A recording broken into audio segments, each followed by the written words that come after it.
Hey, everybody.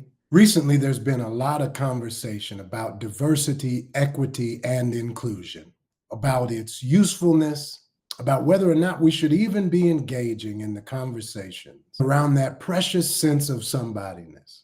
Let's just face it, there's some legit conversation going on. We just got to tell the truth about it. And there's some things that derail our efforts.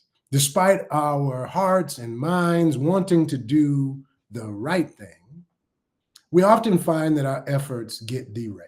Over the next few weeks, we're going to be discussing some of those DEI derailers. What gets in the way of creating environments where everyone is somebody, where dignity is upheld and flourishing is a way of life?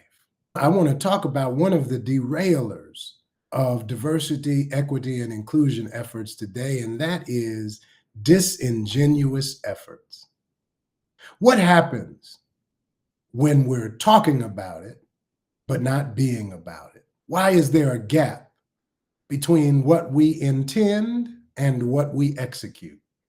Well, those disingenuous efforts are often because we have misdiagnosed the problem.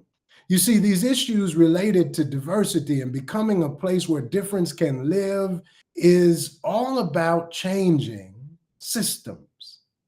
It's really complex because we're dealing with people, and people come to the organization with different backgrounds, different lived experiences, different drives, different values. And so what we often try to do is fix it with a 30-minute training, or we put a statement on the website, not realizing that that's a tactic. And a tactical response to a complex problem often leaves us short of impact. See, to do this work well, we have to intervene into systems.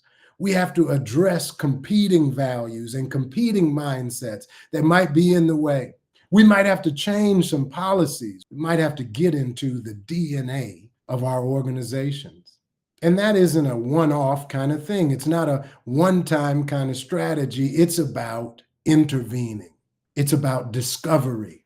It's about a journey, not a transaction.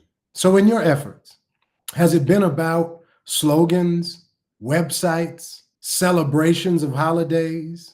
Or are you really looking inside your organization deeply and asking yourself this very important question: if we were an inclusive place, what might we do different? Translators, mount up.